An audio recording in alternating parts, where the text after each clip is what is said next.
ہوں کہ اللہ نے موسیقی سے اس طرف لانے کا جو میرا انتظام کیا وہ کیسے کیا۔ آئیں آج آپ کو میں یہ سناتا ہوں۔ آپ یقین کریں گے کہ یہی دن تھے، بالکل جولائی کی شدید گرمیاں تھیں۔ پنجاب میں تو جولائی میں موسم تھوڑا سا قدرے بہتر ہو جاتا ہے، کراچی میں جولائی میں حبس بڑھ جاتا ہے اور بہت بڑھ جاتا ہے۔ تو یہی جولائی کے دن تھے، میں گاڑی میں بیٹھا ہوا، شیشہ اس کا چڑھا ہوا تھا اور میں جا رہا تھا، تو میں نے اپنے بائیں طرف سے ایک جماعت کو گزرتے ہوئے دیکھا۔ مجھے کچھ اس طرح پتا تھا کہ یہ ایسی ایک جماعت ہے جو لوگوں کو مسجد کی طرف لے جاتی ہے اور وہ تنگ ونگ کرتی ہے، لوگوں کو گھروں سے نکال لیتی ہے، تو لوگ اس جماعت سے بھاگتے پھرتے ہیں۔ کچھ ایسا سنا تھا میں نے، کوئی ایک ایسی جماعت ہے۔ تو میرے دل میں یہ خیال آیا کہ دیکھو تم تو آرام سے گھر میں بیٹھے ہوئے ہو، گاڑی میں بیٹھے ہوئے ہو، اور یہ دیکھو یہ بیچارے لوگوں کو نماز کی طرف، اللہ کی طرف بلا رہے ہیں، اور ان کے کپڑے بالکل بھیگے ہوئے تھے پسینے سے، اور تم ان کے بارے میں غلط سوچ رہے ہو۔ ایسا نہ ہو کہ آگے جا کے تمہاری گاڑی وجے کہیں۔ تو اپنی گاڑی کو بچانے کے چکر میں نے وہاں سے یو ٹرن مارا، اور یو ٹرن مار کے میں واپس لایا، اور واپس لا کے میں نے گاڑی کو یہ جماعت کے کچھ جو ساتھی تھے ان کے آگے روک لیا۔ روک کے میں گاڑی سے اتر کے میں جو جماعت کا جو سب سے آگے جو تھے بزرگ تھے، میں ان کے پاس گیا اور میں نے جا کے ان سے ایسے ہاتھ ملا کر میں نے کہا جی آپ بڑا اچھا کام کریں، میرے لیے بھی دعا کریں، ایسے ہی کہہ دیا میں نے۔ تو انہوں نے میرا ہاتھ پکڑ لیا اور مجھے کہنے لگے میں آپ کے لیے ضرور دعا کروں گا۔ اب مجھے کیا پتا کہ گشت پر نکلا ہوا ہو کوئی، اور وہ گشت پہ نکلا ہوا آدمی دعا کرے، یہ کیسے ہو سکتا ہے؟ اللہ قبول نہ کرے۔ ہو سکتا ہے اس اللہ کے ولی نے میرے لیے دعا کر دی ہو۔ اب آپ لوگ اللہ کا نظام دیکھیں میری بہنوں اور میرے بھائیوں، بہت عجیب بات ہے۔ اس جماعت میں ایک جو لڑکے تھے ان میں سے ایک نے اپنی مسجد میں جا کر بتایا کہ تمہیں پتہ ہے آج ہمیں روکا کس نے؟ تو انہوں نے کہا بھائی کس نے روکا؟ کہا وہ سنگر نہیں ہے جنید جمشید، اس نے آج، یہ لوگ مقامی گشت کر رہے تھے، اس نے گشت کے دوران ہمیں روک لیا، اس نے ہم سے ایسے کہا بھائی ہمارے لیے دعا کرنا۔ اور جس مسجد میں اس نے یہ بات کہی، اس مسجد میں ایک نمازی تھا جو تبلیغ میں لگ چکا تھا، وہ 16 سال پہلے میرے ساتھ سکول پڑھتا تھا۔ اللہ کا نظام دیکھیں، 16 سال پہلے میرے ساتھ سکول میں پڑھتا تھا، تبلیغ میں لگ چکا تھا۔ اس نے کہا کس نے روکا تمہیں؟ کہا وہ نہیں ہے، وہ سنگر جنید جمشید، اس نے روکا ہمیں۔ اس نے کہا اچھا میں ٹھیک ہے۔ اب میرے اس دوست نے مجھے ڈھونڈنا شروع کیا۔ ہاں بچوں آپ لوگ آگے آ جاؤ، ادھر قالین پر آ جاؤ، ادھر آ جاؤ، آؤ میرے بھائی آگے آ جاؤ، ادھر قالین پر بیٹھ جاؤ، میرے لیے تو یہ کافی ہے، یہ قالین تمہارا ہی ہے، بیٹھ جاؤ ادھر آ کے بیٹھ جاؤ۔ لیکن بات نہیں کرنی اور یہ نہیں کرنا، آپ نے انکل کی بات سننی ہے، ٹھیک ہے، یہ نہیں کرنا، یہ نہیں کرو تھوڑی دیر کے لیے، کیونکہ اگر یہ کرتے رہو گے پھر بیٹا سمجھ ہی نہیں آئے گی ہم نے کیا بات کی، ٹھیک ہے۔ 2 منٹ کے لیے شیطانی ہتھ کنڈے سے جان چھڑا لو۔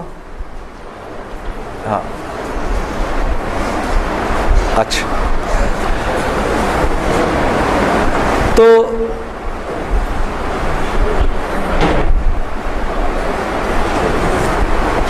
خیر میرے اس دوست نے مجھے ڈھونڈنا شروع کیا، اور اس واقعے کی کوئی تقریباً 1-1.5 مہینے بعد اس نے مجھے ڈھونڈ لیا۔ اور ایک دن جی میرے گھر فون آتا ہے، جنید۔ اب میں نے جب مجھے پہچانا، اس نے بولا جنید مجھے پہچانا، آپ یقین کریں گے میں 16 سال بعد اس کی آواز سن رہا تھا، میں پہچان گیا۔ میں نے کہا جنید بول رہے ہو؟ ہنسنے لگا، تو مجھے پہچان گیا؟ میں نے کہا میں بالکل پہچان گیا، تو اتنا تو شرارتی لڑکا تھا تو کلاس کے اندر. اور میں نے کہا کیونکہ ہم دونوں کے نام ایک تھے تو تیرے چکر میں بھی بدنام رہتا تھا. ہنسنے لگا، یار کمال ہے تو نے مجھے پہچان لیا. میں نے کہا ہاں میں نے پہچان لیا، میں نے تیرے سے ملنا ہے. میں نے کہا کیوں؟ کہتا ہے بس ایسے ہی، وجہ کوئی نہیں ہے. میں نے کہا یار اچھا ہماری زندگی ایسی تھی، شوبز کی زندگی تھی ہماری، کہ ہمارا دل ملنے کو نہیں کرتا تھا کسی سے. یعنی ہم نے مینیجر رکھے ہوتے تھے جو ہمیں صرف لوگوں سے دور رکھتے تھے. ان کا کام تھا لوگوں سے بات کرنا، لوگوں سے ڈیل کرنا، ہم تک کوئی نہ پہنچے بس. یہاں تک کہ آپ حیران ہوں گے اگر میں آپ کو بتاؤں، یہ بڑی ایک افسوسناک بات ہے کہ ہمارے اپنے گھر والوں کا ہماری زندگی میں رول کم ہوتا تھا، ان مینیجرز کا رول زیادہ ہوتا تھا. آپ نے گھر کب جانا ہے، بچوں سے کب ملنا ہے، یہ تک ان مینیجروں کے ہاتھ میں ہوتا تھا. تو اب کوئی مجھے فون کرے کہ میں نے تم سے ملنا ہے، یہ تھوڑی کہ میں فوراً مل لوں گا اس سے. اب پتہ نہیں اللہ جانے اس نے کیوں ملنا ہے، میرا وقت ضائع کرے گا کیا ہے. تو میں نے جنید غنی سے کہا کہ یار بغیر وجہ کے کیوں ملنا ہے تم نے، بس ایسے ہی. میں نے کہا انشاءاللہ دیکھو پھر چلو اللہ نے کبھی موقع دیا تو ملیں گے. کڑک میں نے فون بند کر دیا. ہمیں تو عادت تھی فون بند کرنے کی. اگلے دن پھر فون آ گیا اس کا. میں نے بولا کیا کام ہے؟ کام کوئی نہیں، ملنا ہے. کیوں؟ یار کوئی وجہ نہیں، مل لیتے ہیں. میں نے کہا یار وقت نہیں ہے، فون پہ بات کر لو. نہیں فون پہ کام کوئی نہیں ہے. کڑک فون پر ایک دفعہ ہوا، 2 دفعہ، اب اس کا میں ہیلو سنتا تھا فون بند کر دیتا تھا. یہ سلسلہ 1-2 مہینے تک چلتا رہا، یہاں تک کہ جنید غنی کو میرے گھر کے نوکروں کے نام یاد ہو گئے، فون اٹھانے والوں کے نام یاد ہو گئے، سب کچھ یاد ہو گیا. اس کو سب پتہ ہوتا تھا میں کب پاکستان میں ہوں، کب نہیں ہوں، کب کہاں ہوں، سب. ایک دن اس کا فون آیا، تو جب میں نے فون رکھنے لگا مجھ سے کہتا دیکھ میں تجھے اللہ کا واسطہ دیتا ہوں میری 1 منٹ کی بات سن لے. میں نے بولا بولو. میں ابھی عمرہ کر کے آیا ہوں، تو میں مدینے اور مکے کی کھجوریں اور زمزم اور یہ کچھ چیزیں لے کر آیا ہوں، یہ لے لے میرے سے، پھر اس کے بعد میں چلا جاؤں گا. کتنی دیر کے لیے آؤ گے تم؟ 5 منٹ کے لیے. میں نے کہا ہاں 5 منٹ. جنید غنی یاد رکھنا 5 منٹ. 5 منٹ. دوپہر کو مجھے یاد ہے 3:30 بجے ابھی تک پلاننگ ہوئی. جنید غنی صاحب آئے. اب میں نے جب جنید غنی کو دیکھا تو میرا تو دماغ ہی چکرا گیا.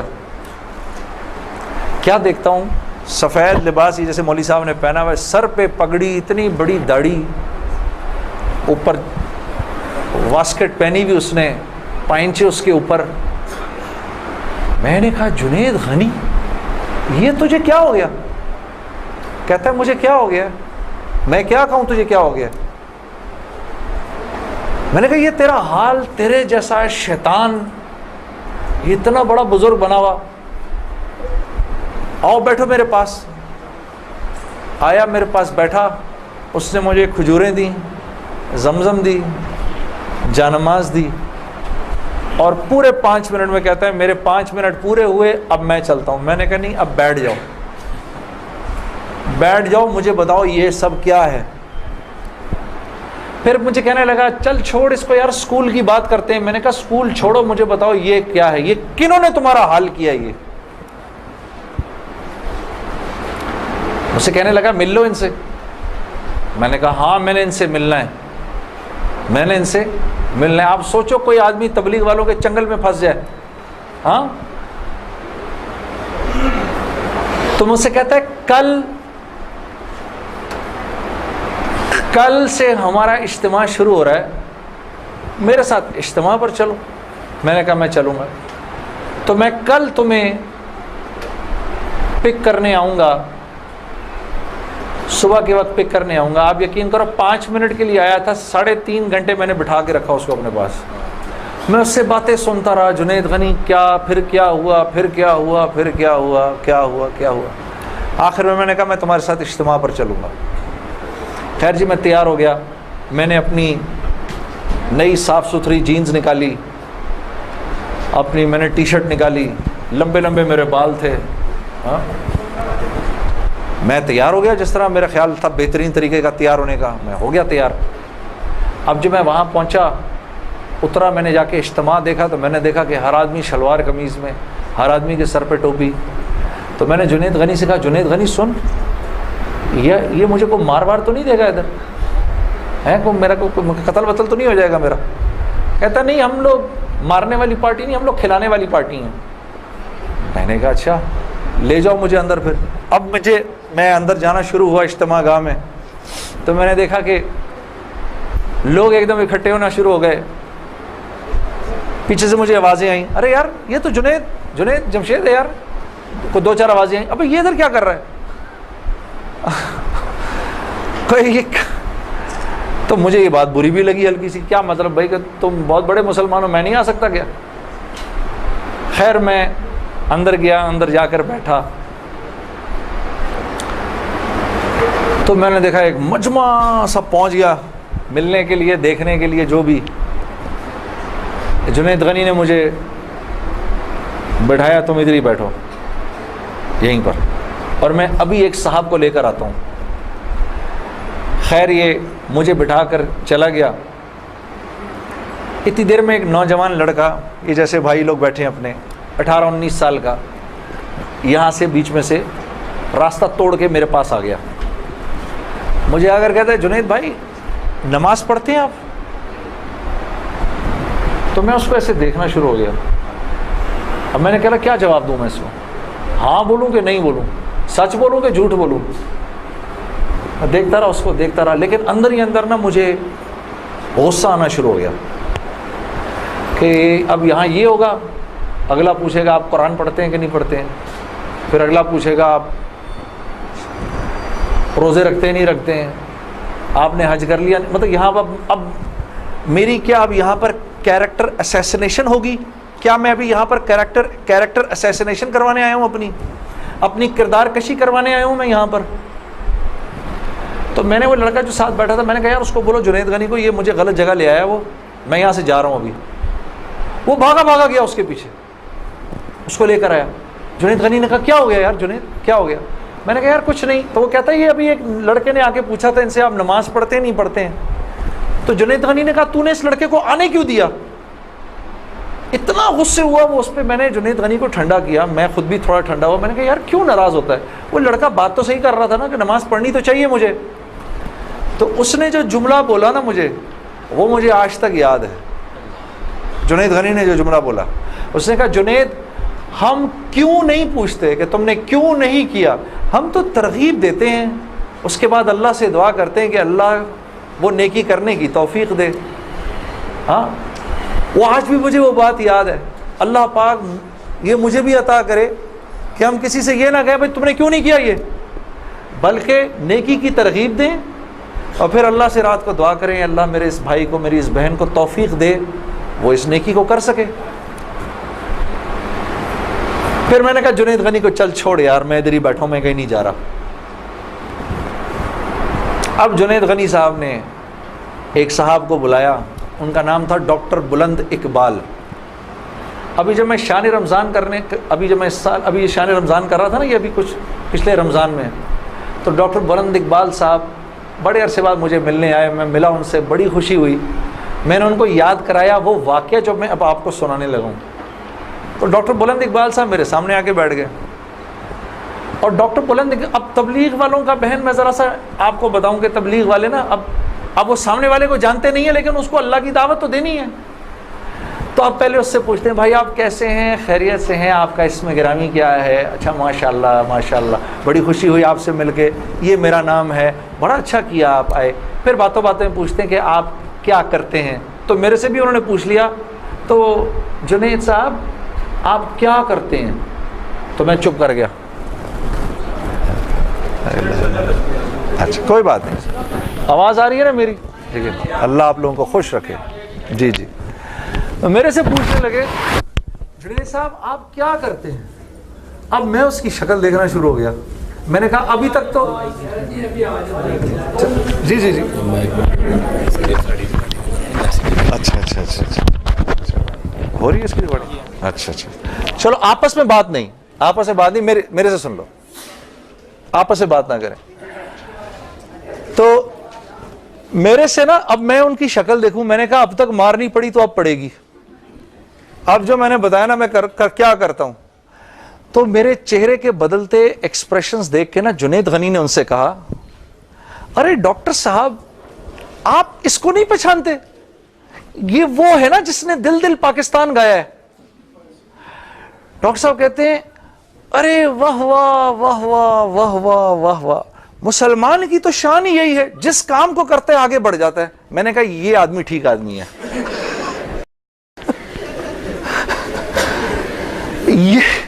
یہ بالکل ٹھیک آدمی ہے، اس سے کرو دوستی. تو بعد میں میں نے ڈاکٹر صاحب سے کہا ڈاکٹر صاحب یہ جواب آپ کہاں سے لائے اتنا خوبصورت سا؟ تو مجھے کہنے لگے یار میں نہ تجھے جانتا نہ مجھے یہ پتا دل دل پاکستان کیا.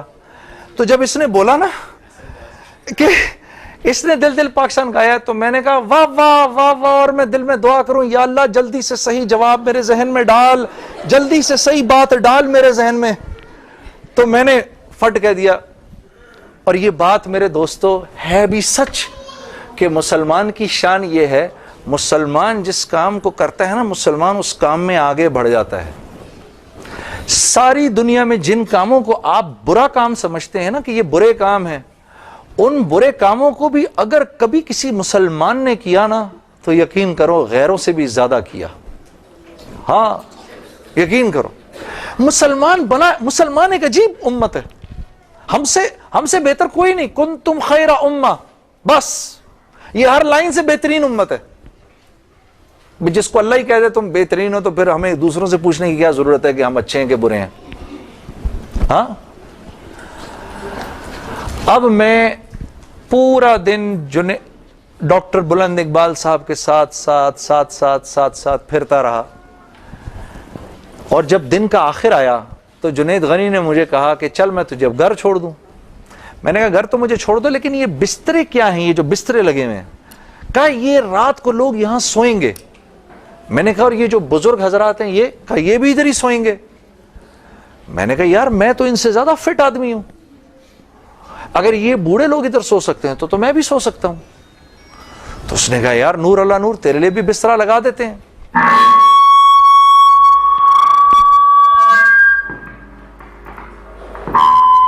جی اب ٹھیک ہے. تو مجھے کہنے لگا تیرے لیے بھی بسترا لگا دیتے ہیں. میں بھی سو گیا ادھر ہی اس رات کو. وہ شاید زندگی کی پہلی دفعہ زندگی میں رات کو تہجد کی نماز پڑھی، اٹھا دیا اس نے بیچ میں. تو ایک دن گزرا، دوسرا دن گزرا، تیسرے دن مولوی طارق جمیل صاحب کا بیان تھا. اب مجھے تو نہیں پتا یہ کون ہے. ہاں جب مولوی صاحب نے بیان کیا تو میں نے جنید غنی سے کہا یار بڑے اچھے اچھے بیان تھے یہ سارے تیرے بزرگ، یہ کون آدمی ہے؟ کہنے لگا یار یہ ہیں ہمارے ایک مولانا. میں نے کہا یار میں نے ان سے ملنا ہے. کہتا یار ان سے نہیں مل سکتا کوئی. میں نے کہا بھائی میں اس ملک کے صدر سے بھی مل سکتا ہوں اور اس ملک کے پرائم منسٹر سے بھی مل سکتا ہوں، یہ مولوی سے ملنا کیا مشکل ہے؟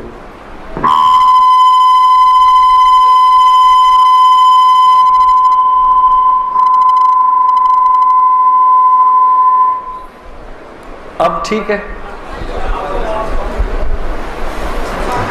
ٹھیک بہترین. تھوڑا سا اس کا گین تھوڑا کم کر دو. ٹھیک ہے.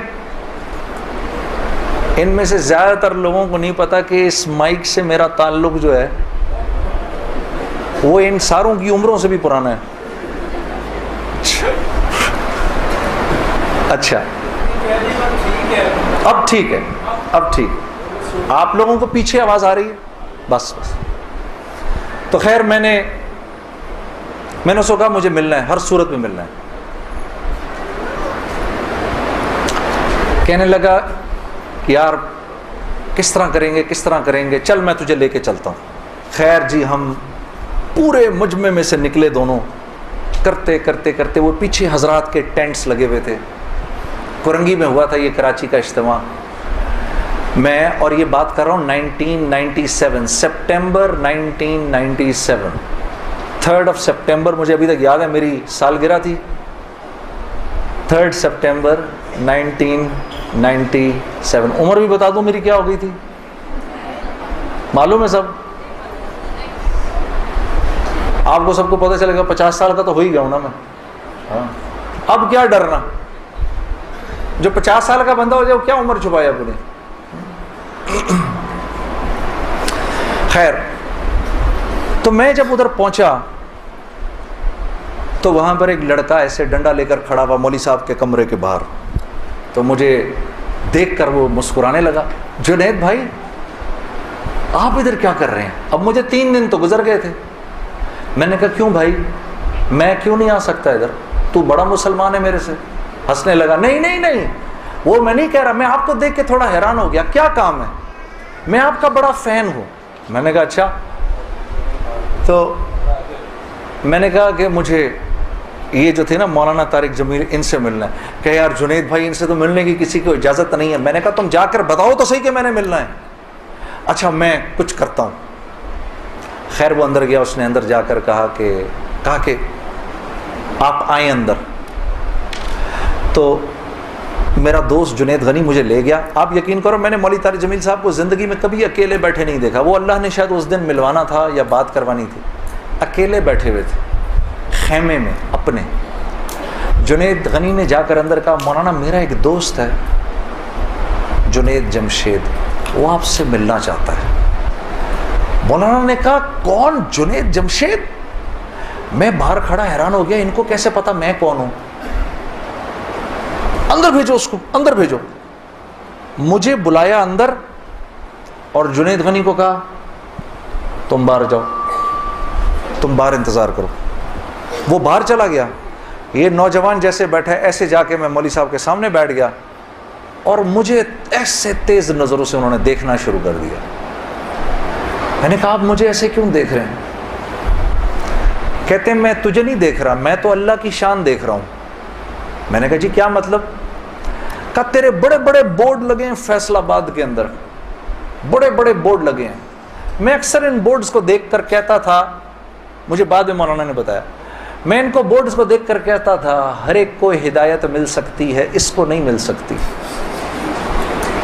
ہاں آج میں جب ادھر ایئرپورٹ آ رہا تھا تو ایئرپورٹ پہ تیرا بڑا سا بورڈ لگا ہوا تھا, ایسے ہی میرے دل میں آئی یا اللہ کیا یہ نہیں ہو سکتا کہ اس سے میری ملاقات ہو جائے, اور تو میرے سامنے بیٹھا ہے, میں اللہ کی شان دیکھ رہا ہوں. تو میں نے کہا اچھا.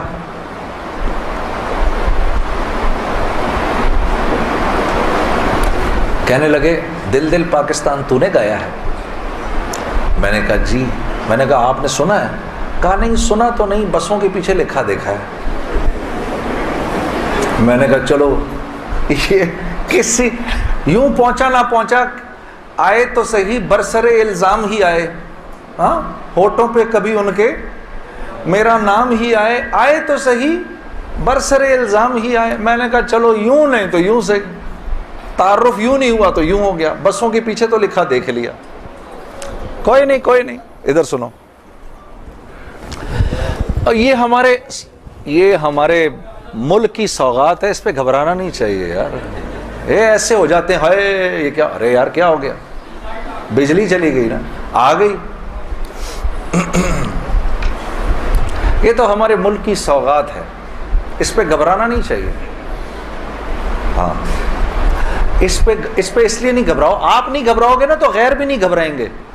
جب آپ گھبرا جاتے تو غیر بھی کہتے ہیں ہاں یار کوئی عجیب سی بات ہو گئی ہے. تو ہاں ان کو بھی بولو یوز ٹو ہو جاؤ بھائی, ہم لوگ مل بانٹ کے کھانے والے ہیں, کبھی آپ کے گھر نہیں تو کبھی ان کے گھر نہیں, ہاں کبھی میرے گھر تو کبھی آپ کے گھر. تو اس پہ گھبرانا نہیں چاہیے. خیر تو میں نے مولوی صاحب سے کہا مولانا میرا ایک سوال ہے. ایک پاکستانی نوجوان میری عمر کا, جس نام شہرت کا تصور بھی نہیں کر سکتا، وہ سب کا سب میرے پاس موجود ہے، لیکن میں اندر سے خالی ہوں۔ لوگ اس بات کو نہیں جانتے، لوگ سمجھتے ہیں کہ میں بہت خوش ہوں، لیکن میں اندر سے بہت پریشان ہوں، بہت اضطراب ہے، اور اس کی وجہ مجھے سمجھ نہیں آتی۔ فرمانے لگے تیرا مسئلہ یہ ہے کہ تجھے چوٹ لگی ہے سیدھے گھٹنے پر اور تو مرم لگا رہا ہے الٹے گھٹنے پر۔ میں نے کہا جی وہ کیسے؟ فرمانے لگے دیکھو اللہ نے انسان کو دو چیزوں سے بنایا ہے، ایک مٹی سے بنایا ہے، ایک جسم سے بنایا ہے جو کہ مٹی کا بنا ہوا ہے، اور ایک روح ہے جو اللہ کا امر ہے، ٹھیک؟ تو جسم کیونکہ مٹی کا ہے اس لیے اللہ نے اس کی ہر ضرورت کو مٹی میں رکھا ہے۔ جو کھانا ہم کھاتے ہیں، جو کپڑے ہم پہنتے ہیں، جو پانی ہم پیتے ہیں، جن گھروں میں ہم رہتے ہیں، جو چیزیں ہم استعمال کرتے ہیں، یہ سب جسم کی ضرورت کی چیزیں ہیں، اور کیونکہ جسم مٹی کا ہے تو اللہ نے ان تمام ضرورتوں کو مٹی میں رکھا ہے۔ روح اللہ کا امر ہے، یہ آسمانوں سے آئی ہے تو اس کی خوراک بھی آسمانوں پر ہے، زمین میں نہیں ہے۔ پھر فرمانے لگے اگر میں تم کو سونے کے ایک محل میں بند کر دوں اور 4 دن کھانے کو نہ دوں تم کیا کرو گے؟ میں نے کہا ظاہر سی بات ہے میں چیخوں گا کہ مجھے کچھ کھانے کو دو۔ کہا بس یہی حال تیری روح کا ہے کہ تیرا جسم اچھے اچھے کپڑے پہنتا ہے، بڑی بڑی گاڑیاں چلاتا ہے، اچھے اچھے محلوں میں رہتا ہے، اور تو اپنے آپ کو سیٹسفائی کرنا چاہتا ہے، لیکن اندر تیری روح جو ہے وہ بھوکی ہو کے جب چیختی ہے تو تیرے سر میں درد ہوتا ہے، تو اس روح کی بھوک کا بھی تو علاج کر۔ تو میں نے کہا اس کی خوراک کہاں ہے؟ کہا یہ آسمانوں سے آئی ہے تو اس کی خوراک بھی آسمانوں پر ہے، زمین میں نہیں ہے۔ اور دل کے سکون، چین اور اطمینان کا تعلق اس مٹی کے بنے ہوئے جسم سے نہیں ہے بلکہ اس آسمان سے آئی ہوئی روح سے ہے۔ تو میں نے کہا اس کی غذا کیا ہے؟ فرمانے لگے اس کی غذا اللہ کا کلام ہے، اللہ کے حکم ہے، اس کی غذا نبی کی زندگی ہے، نبی کے طریقے ہیں، نبی کی سنت ہے۔ وہ جب تک اس کو ملیں گے نہیں یہ بھوکی رہے گی، اور جب یہ بھوک کر چیخے گی تو پھر تم تو مسلمان ہو، تمہیں تو پتہ ہے، غیروں کو تو پتہ نہیں، وہ دماغ کی اس چیخ کو سلانے کے لیے کبھی شراب پیتے ہیں، کبھی نشے کرتے ہیں، لیکن یہ تو جب تک روح بھوکی ہے اس وقت تک اندر سے تم مضطرب رہو گے، سکون چین نہیں ملے گا۔ اور پھر قرآن کی وہ آیت پڑھی مجھے آج بھی یاد ہے، الا بذکر اللہ تطمئن القلوب، کہ اللہ پاک چیلنج دے رہے ہیں سب کو کہ اگر دل کا سکون، چین اور اطمینان چاہیے میرے بندو، مالداروں، حکومت والوں، دولت والوں، شہرت والوں، اگر تمہیں دل کا سکون، چین، اطمینان چاہیے تو تمہیں مجھ سے تعلق بنانا پڑے گا، مجھ سے یاری لگانی پڑے گی۔ مولانا کی یہ بات سن کر میں تو پہلے ہی پریشان تھا، 3 دن سے بیان سن رہا تھا، میں تو دھاڑے مار کے رونا شروع ہو گیا، روتا رہا بڑے دیر تک۔ پھر جب مجھے تھوڑا سا چین آیا تو میں نے کہا مولوی صاحب اس کا مطلب کیا ہے، میری پوری زندگی برباد ہو گئی؟ تو فرمایا نہیں، بالکل بھی نہیں، کہ یہ معاملہ تم دنیا والوں سے تھوڑی کر رہے ہو، یہ معاملہ تم تو اللہ سے کر رہے ہو۔ اور اللہ کے ہاں معاملہ کیا ہے؟ اللہ کے ہاں معاملہ کیا ہے کہ ابھی انسان اللہ رب العزت سے معافی مانگنے کا ارادہ ہی کر رہا ہوتا ہے، دل میں ابھی خیال ہی آ رہا ہوتا ہے کہ اللہ رب العزت اگلے پچھلے معاف کر دیتے ہیں سارے۔ پھر مجھے فرمایا، یہ مجھے پھر بات سنائی، حدیث قدسی سنائی کہ میرے بندے تو یہ زمین و آسمان سارے کے سارے اگر اپنے گناہوں سے بھر دے، جو کہ تو بھر نہیں سکتا، اگر تمام جن و انس بھی مل جائیں تو بھر نہیں سکتا، لیکن اگر تو نے ایسا کر بھی دیا، ایک مرتبہ اگر تو نے کہا اے اللہ مجھے معاف کر دے، تو نہ صرف یہ کہ ہم تمہیں معاف کر دیں گے بلکہ تم ایسے ہو جاؤ گے جیسے تم نے ان گناہوں کو کیا ہی نہیں۔ میں تو بے یقینی کی حالت میں مولانا کو دیکھنے لگا، میں نے کہا مولوی صاحب واقعی؟ کہا ہاں۔ پھر پوچھنے لگے کیا ارادہ ہے؟ اب میرا ارادہ میوزک چھوڑنے کا تو نہیں تھا کہ میں نے کہا ادھر آؤ، کیا کہ نمازیں بخشوانے آئے، کیا روزے گلے پڑ گئے؟ ہاں جی، میرا تو کوئی پروگرام نہیں تھا میوزک چھوڑنے کا، لیکن گناہ بھی بخشوانے تھے۔ تو پھر مجھے کہنے لگے توبہ کرو گے؟ میں نے کہا مولوی صاحب کس چیز سے؟ کہا اپنی اس پچھلی زندگی سے۔ میں سوچ میں پڑ گیا۔ اچھا میں نے کہا جی میں توبہ کرتا ہوں۔ میں نے توبہ کی، یا اللہ میوزک چھوڑنے کا تو میرا کوئی موڈ نہیں، یہ مولوی بھی اللہ جانے کیا کہہ رہے ہیں، لیکن اگر تجھے اس سے کوئی میرے لیے بہتر زندگی نظر آتی ہے تو تو مجھے اس زندگی پہ لگا دے کہ واقعی میں چاہتا ہوں کہ تجھے راضی کر سکوں، تجھے خوش کر سکوں۔ اے اللہ پچھلی پوری زندگی پر توبہ کرتا ہوں، اگلی زندگی تیرے حکموں پر چلنے کی کوشش کروں گا۔ اگر تو واقعی ایسا ہے جیسا یہ مولوی صاحب فرما رہے ہیں تو مجھے معاف کر دے۔ میں نے کہا توبہ کر لی۔ مولوی صاحب نے کہا اب کیسا محسوس کر رہے ہو؟ میں نے کہا جی بہت ہلکا۔ پھر میں نے کہا لیکن مولوی صاحب بات تو یہ ہے کہ اگر میرے پچھلے سارے معاف ہو گئے اور اس پر اللہ نے اگر جنت دی تو میری تو بہت ہی بڑی جنت ہوگی، آپ سے بھی بڑی۔ تو فرمانے لگے نہیں بیٹا اتنی جلدی نہ کرو، تمہیں وصول تو ہم ہی نے کیا ہے، جو تجھے ملے گا اس سے تو بڑا ہمیں ملے گا ہی ملے گا۔ ہاں لیکن میں نے کہا مولوی صاحب، اور بہنیں اس بات کی تصدیق کریں گی، موسیقی تو روح کی غذا ہے کہ نہیں؟ ہاں یہ سیالکوٹ کی خواتین یقین کرو پورے ملک کی پہلی بہنیں ہیں جو کہہ رہی ہیں نہیں، ورنہ اگر کسی نے نہیں بولا تو چپ ضرور رہی ہیں۔ سارے مردوں نے بولا ہے موسیقی روح کی غذا نہیں ہے۔ موسیقی روح کی غذا ہے جی؟ یہ دیکھو اب آواز آئی ہے، اب ایسا لگ رہا ہے کوئی بیٹھ کے سن رہا ہے جی۔ موسیقی روح کی غذا ہے جی؟ شاباش، اللہ آپ لوگوں کو اس پر چلا دے۔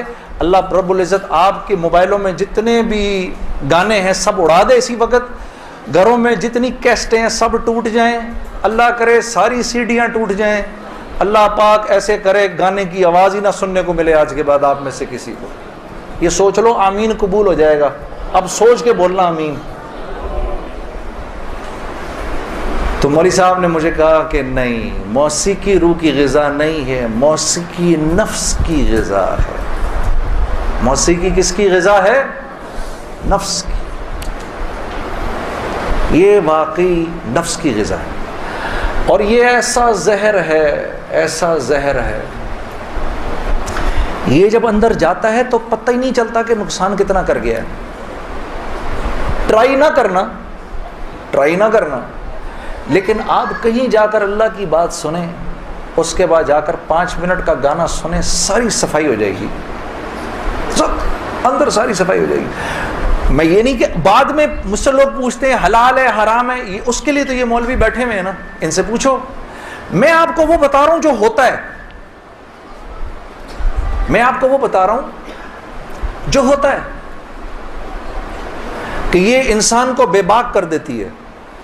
مجھ سے کسی نے پوچھا میں اپنے ملک کے لیے گانا، میں کبھی اپنے ملک کے لیے گانا وہ ایک اور چیز ہے،